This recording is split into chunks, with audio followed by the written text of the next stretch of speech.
بسم الله والصلاة والسلام على رسول الله. وحشتوني جدا جدا. لو أول مرة ليكم في قناتي أنا شيماء عادل، ما تنسوش تفعيل زر اللايك والاشتراك تحت الفيديو علشان يوصلوك كل الفيديوهات الجديدة. النهاردة هنعمل مع بعض بإذن الله الزبادي البيتي بطريقة سهلة جدا. هنعمل مع بعض الزبادي السادة والزبادي بالفواكه. هنعمل النهاردة الزبادي بالفراولة، هنعمله مع بعض يخليه يطلع من الفرن كده متماسك وحلو جدا. لو اول مره تعمليه هينجح معاكي، امشي معايا بالخطوات واحده واحده وهيطلع معاكي حلو جدا جدا. هنعمل الاول الفاكهه اللي هنحطها في الزبادي. انا هعمل النهارده زبادي بالفراوله، فعندي حوالي كوبايه من الفراوله، هي عندي كانت مجمده، حطيت عليها ربع كوبايه من السكر وربع كوبايه من الميه ورفعتها على النار، يعني مربى فراوله. وقبل ما تستوي معايا حطيت عليها عصره نقطتين ليمون بس عليها، بحيث يبقى ماده حافظه عليها. هنا شكلها بعد ما قعدت حوالي ساعه على النار، هي مربى فراوله بس مش بنزود فيها السكر. فضيتها في طبق عندي وسبتها تبرد شويه، لازم تبقى بارده وانا بشتغل وانا بحطها تحت الزبادي. وبعد كده ابدا اجهز بقى الزبادي بتاعي. في بوله عندي حطيت كوبايه من الزبادي، حوالي معلقتين كبار. كيلو اللبن بياخد معلقه كبيره من الزبادي.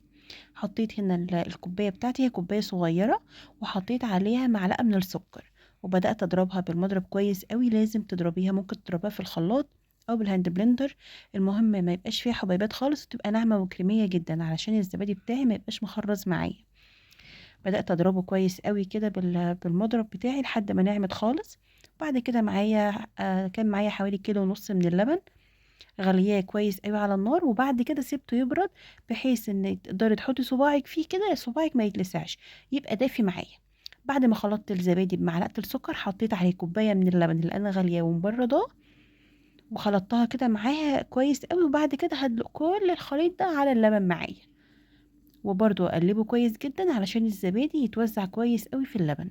وكمان اتاكد ان معلقه السكر دابت معايا في اللبن كويس قوي. انا بحط معلقه السكر كمان، ده حافظه، وكمان بتدي للزبادي بتاعي طعم مسكر وحلو قوي. قلبت بقى كل اللبن مع الزبادي مع السكر كله مع بعضه.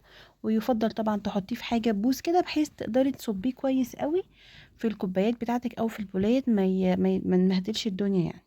هنا خلصت الكمية كلها. هبدأ أجيب الصينية اللي أنا هدخلها الفرن، ورصيت فيها الكوبايات والبولات بتاعتي. أنا عاملة الكوبايات الشفافة الإزاز دي علشان لما أعمل فيها الزبادي بالفراولة تبقى باينة كده وشكلها يبقى حلو يعني. بجد الزبادي بالفراولة ده هيبقى حلو جدا، جربيه. بإذن الله هعمل فيديو تاني مع بعض إن شاء الله بكل أنواع الفواكه الموجودة دلوقتي في السوق. مش طعمها مش مربى خالص تحت الزبادي، طعمها فعلا زبادي بالفواكه، حلوة جدا جدا. هنا بعد ما بردت معايا بدأت أرصها في الكوبايات، لازم تبقى باردة علشان لما ننزل عليها باللبن ما تبقاش اللبن ما ياخدش من لون الفراولة، أو ما يختلطش الزبادي بالفراولة مع بعض، يبقى طبقتين فوق بعض.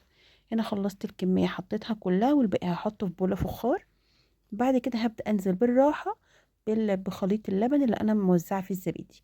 في الوقت ده ببقى مشغلة الفرن بتاعي، يا إما تشغليه مخصوص للزبادي بتاعك، أو لو أنت عاملة أكلة والفرن أساسا سخن، بتدخل فيه الصينية دي بعد ما يعني شلت الأكلة من الفرن.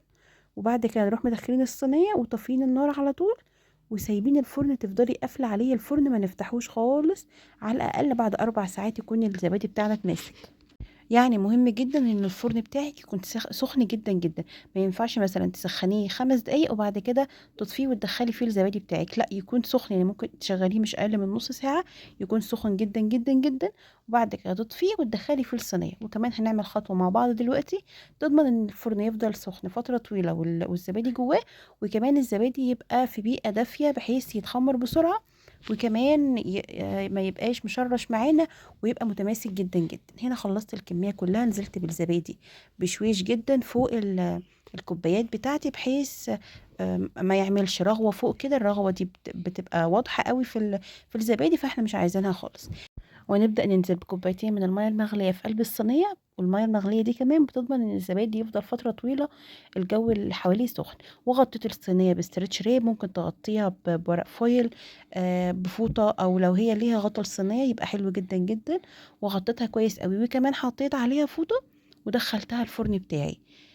طفيت الفرن ودخلتها من ليلة كاملة، دخلتها بالليل ودلوقتي الصبح فتحت الفرن عليها وطلعتها. بصوا الاسترتش راب عليه كميه البخار دي كلها بتاعه الزبادي عادي جدا، وبيبقى كمان منقط ميه كده فوق وش الزبادي عادي، ما فيهاش اي حاجه.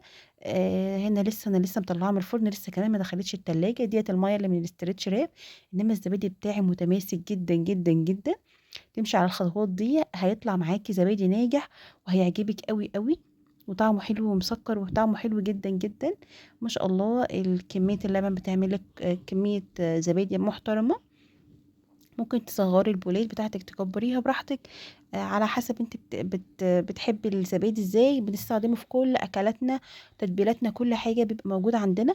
وطبعا احنا بنشتري كوبايه الزبادي اول مره بس بنعمل فيها الزبادي، انما بعد كده بنخلي كوبايه، حتى لو هتعملي كله بالفواكه تخلي كوبايه ساده، بحيث انها تبقى الخميره اللي هنعمل بيها بعد كده الزبادي تاني. يعني مجرد ما الكميه دي تقرب تخلص تجيبي كميه لبن تانية وكوبايه زبادي من دي وتحطيها عليها، ومعلقة السكر الجميلة، وتبدأي تعملي زبادي من أول وجديد، من غير ما نشتري من بره برضو. هنا الزبادي اللي بالفراولة حلو جدا ومتماسك جدا جدا جدا، وطعم الفراولة مع الزبادي حلو والسكر بتاعه مظبوط.